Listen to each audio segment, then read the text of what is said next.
Assalamualaikum warahmatullahi wabarakatuh. Perkenalkan, nama saya Siska Widya, saya dari kelas 12 DKV 2 SMK Negeri 2 Bengkulu Utara. Di sini saya akan mempresentasikan laporan praktik kerja lapangan saya di Frontline Media Bengkulu. Yaitu terdiri atas bab 1 pendahuluan, bab 2 tinjauan tentang perusahaan, bab 3 kegiatan praktik kerja lapangan, bab 4 penutup. Di dalam bab 1 ini ada 3 hal yang akan dibahas, yaitu latar belakang praktik kerja lapangan, tujuan praktik kerja lapangan, manfaat praktik kerja lapangan. Yang pertama, latar belakang praktik kerja lapangan. Praktik kerja lapangan atau PKL merupakan model penyelenggaraan pendidikan yang dirancang untuk memudahkan para siswa mencapai keahlian keterampilan sesuai dengan keahlian dan sesuai dengan program keahlian masing-masing. Pendekatan ini merupakan upaya untuk menyesuaikan antara kebutuhan lapangan kerja dan penyediaan tenaga kerja.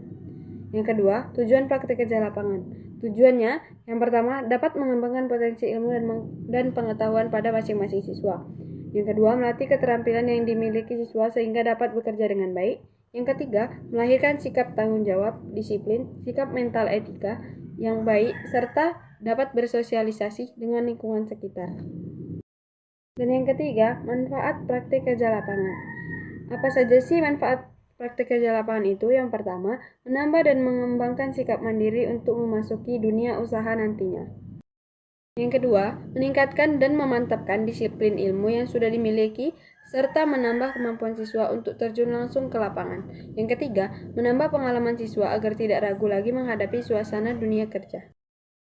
Selanjutnya, bab 2. Tinjauan tentang perusahaannya. Apa saja sih yang akan kita bahas di bab 2 ini? Yang pertama, sejarah tentang perusahaan. Yang kedua, struktur organisasi perusahaan. Yang ketiga, visi dan misi perusahaan. Yang keempat, tujuan perusahaan. Yang kelima, tata tertib perusahaan. Selanjutnya, jam kerja perusahaan. Sejarah tentang perusahaan. Percetakan Frontline Media berdiri sejak tahun 2011, tepatnya pada bulan Agustus. Pada awalnya, percetakan ini didirikan atas kerjasama 2 orang, yaitu Pratikno Widayanto, pemilik, dan rekannya atau penanam modal, dengan kontrak kerja selama jangka waktu 2 tahun. Pada tahun 2013, kerjasama antar pemilik dan rekannya berakhir dan membagi rata keuntungan yang didapat. Di tahun ini, pemilik melanjutkan usahanya sendiri dibantu oleh istrinya. Usaha pun semakin berkembang. 1 tahun kemudian, usaha sudah dibantu oleh 1 orang karyawan dan dapat terbeli alat dan mesin cetak yang baru dan lebih modern. Pada tahun 2017, percetakan Frontline Media membeli mesin digital printing yang mana setelah itu usaha pun berganti nama menjadi Frontline Media Digital Printing dan Percetakan. B. Struktur organisasi Frontline Media yang dipimpin oleh Pratikno Widayanto dan manajer istrinya sendiri yaitu Fitri Marleni. Yang ketiga, administrasi 1 Anike Muji Lestari. Yang keempat, editing Lisa Anggraini. Produksi 1 Rian Utama.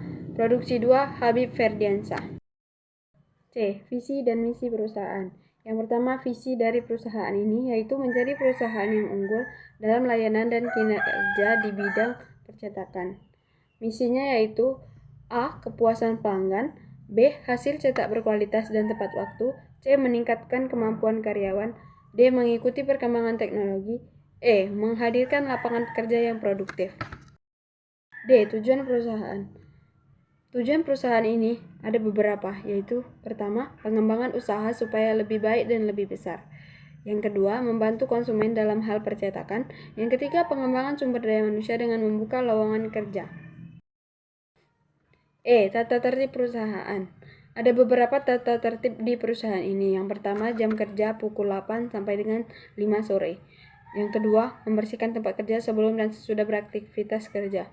Yang ketiga, dilarang merokok di area tempat kerja. Yang keempat, menyelesaikan tugas yang diberikan. Yang kelima, bersikap ramah dan sopan santun terhadap pemilik dan pegawai perusahaan atau sesama teman. Yang keenam, menjaga kebersihan perusahaan. 7. Tidak boleh membawa pulang barang atau alat perusahaan. Yang kedelapan, menggunakan pakaian yang sopan. Jam kerja perusahaan. Di sini jam kerjanya setiap hari selalu sama, yaitu Senin sampai Sabtu, masuk jam 8, istirahat jam 12 sampai jam 1, dan pulang jam 5. Hari Minggu libur. Selanjutnya bab 3, kegiatan praktik kerja lapangan. Adapun yang akan dibahas di bab 3 ini, yang pertama dasar teori, yang kedua kegiatan praktik kerja lapangan.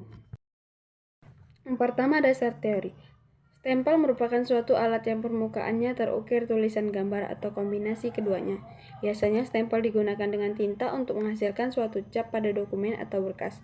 Benda ini mempunyai beberapa fungsi, diantaranya yaitu pengesahan dokumen, memperkuat keputusan, bentuk pertanggungjawaban, dan lain sebagainya. Kegiatan praktik kerja lapangan. Di sini saya memilih untuk membuat stempel. Cara membuat desain stempel: pertama, siapkan alat dan bahan. Yang pertama, laptop, mouse, aplikasi Corel. Lalu langkah-langkah mendesain stempel. Yang pertama, buka aplikasi Corel Draw. Yang kedua, klik menu New Dokumen untuk membuat lembar kerja baru. Yang ketiga, buat nama dan ukuran yang diinginkan, lalu klik OK. Buat persegi panjang untuk membentuk badan stempel. Selanjutnya, tambahkan persegi panjang di dalam dengan ukuran lebih kecil. Selanjutnya, tambahkan tulisan yang akan dibuat.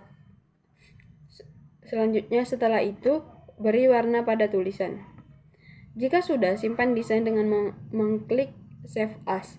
Terakhir, pilih folder untuk menyimpan desain, lalu klik Save dan desain telah selesai dibuat. Dan bab terakhir, yaitu penutup. Ada dua yang akan dibahas di bab 4 ini, yang pertama kesimpulan dan yang kedua saran.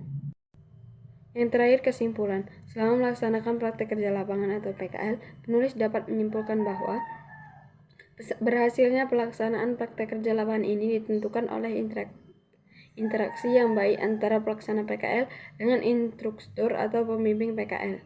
Yang kedua, praktek kerja lapangan ini merupakan kegiatan belajar mengenal bagaimana kondisi nanti seandainya telah masuk ke dalam lingkungan kerja yang sebenarnya.